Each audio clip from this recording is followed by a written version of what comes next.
Hello friends, welcome back to the channel Learn with Art. Now the next topic to be discussed is nothing but the parse tree, or we can call it as derivation tree. Okay, so this is the next type to represent the derivation process. Okay, means the pictorial representation of the derivation process in the form of tree is called as parse tree or called as derivation tree. Okay, so the link of video of derivation process is mentioned in the description box. Okay, so we'll consider the same example which is explained or which is considered for derivation.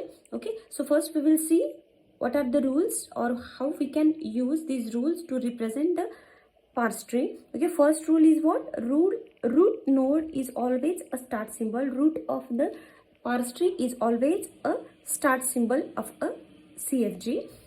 Leaf nodes are always terminals, and the non-leaf nodes are always a non-terminal, or we can call them as variables also. Okay, so we will see how we can draw the parse tree for a given grammar. So this grammar contains two variables, two terminals. So S takes these two values and A takes these three values, and we have given the string that is AA string, and we have to draw parse tree for this string. Okay, so as mentioned in the rules, we have to start with the start symbol. So start symbol is S, they have given.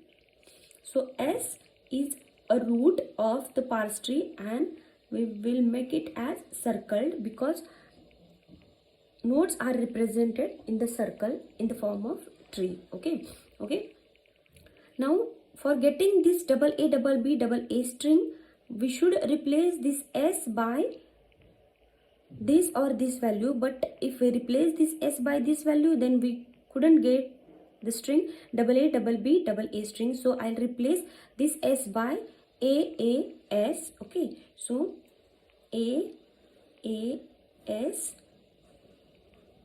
So this is small a, then capital A and S. Okay, now we want the string AA.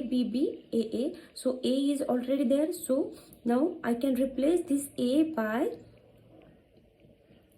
SBA. Okay, so this A will get replaced by SBA.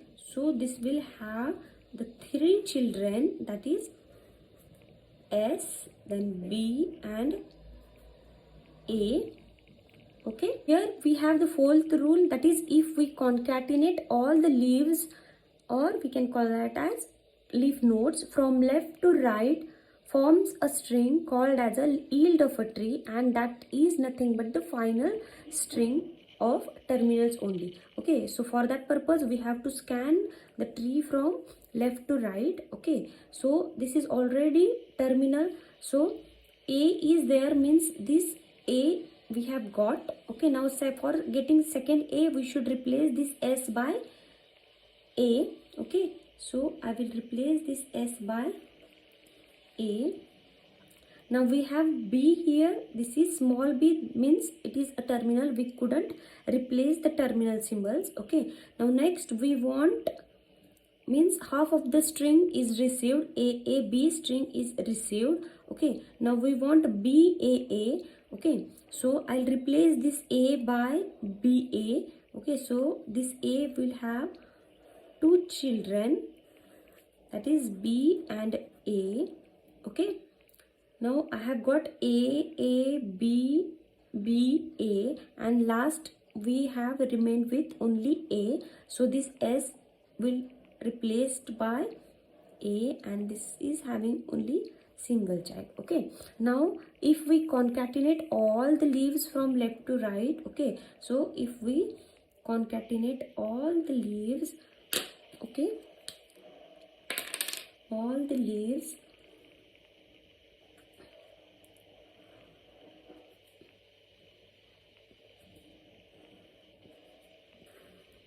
then we will get string that is A, then A, then B, then B, then A and A.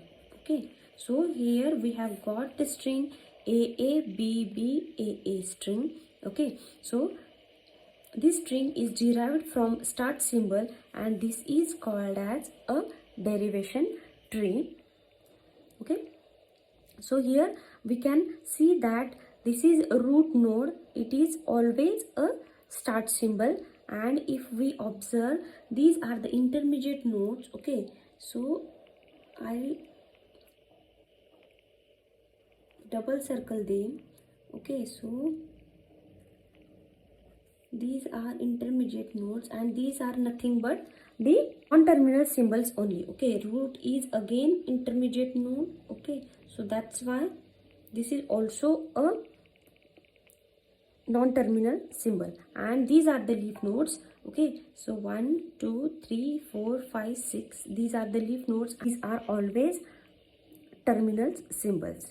Okay, so this was related to parse tree or derivation tree. Hope so you guys understood what is meant by parse tree or derivation tree, and the concept of derivation process is clear here with the help of picture. If you have any query, then please comment on it, and never forget to share, like and subscribe to my channel. Thank you very much.